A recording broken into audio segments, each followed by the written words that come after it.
In local news, a family is finding answers today after a loved one's murder went unsolved for 25 years. Niagara police say they have determined who is responsible for the death of 26-year-old Nadine Gurczenski, whose body was found in a roadside ditch in Vineland back in 1999. Jason Gaidola joining us live tonight with the latest on this story. Good evening, Jason. Yeah, good evening, Matt. Nadine is being remembered as a loving mother, wife, and now grandmother whose life was taken away with few details on May 8th of 1999. Investigators were left with some DNA evidence which they could not link to anyone for so many years until new technology helped narrow down a male suspect who since died. The family of Nadine Gurczenski finally have answers after Nadine's murder investigation was cold for 25 years.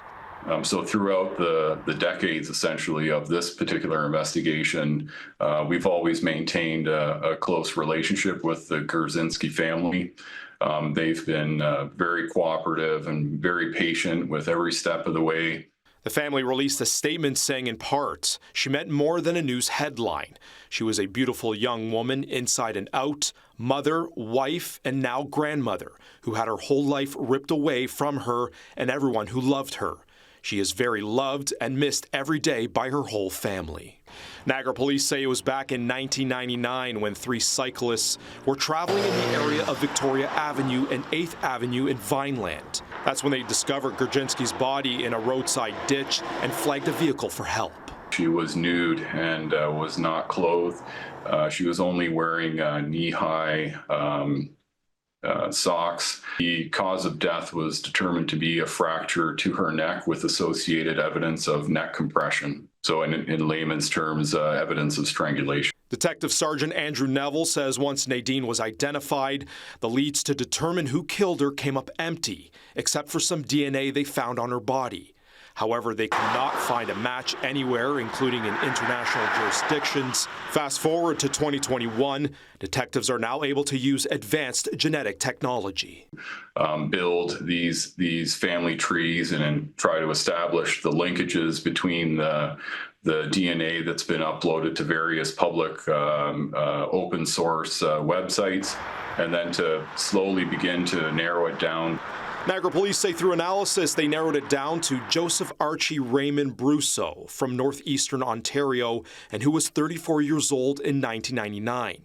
Police say he died in 2017, but Brousseau was a truck driver who traveled across North America. A couple of years ago, we hired psychics, and the detectives came and they followed every lead. Do you remember what some of those were? They were looking for a truck driver, somebody with a bite mark on them. Nadine's murder was profiled in the TV documentary series To Catch a Killer in 2014.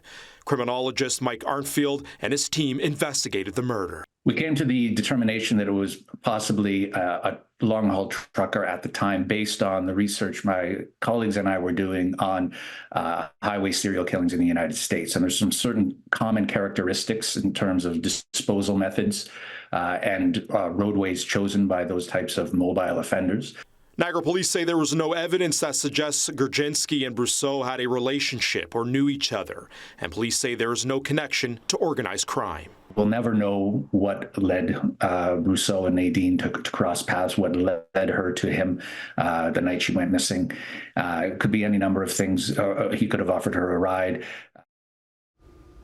Niagara police say no formal charges can be laid or litigated in court, but if Brousseau were alive today, he would be facing a second-degree murder charge. The Gurczenski family tells CHCH News Tonight that they appreciate all the work Niagara police and the community has done to help bring this case to a close.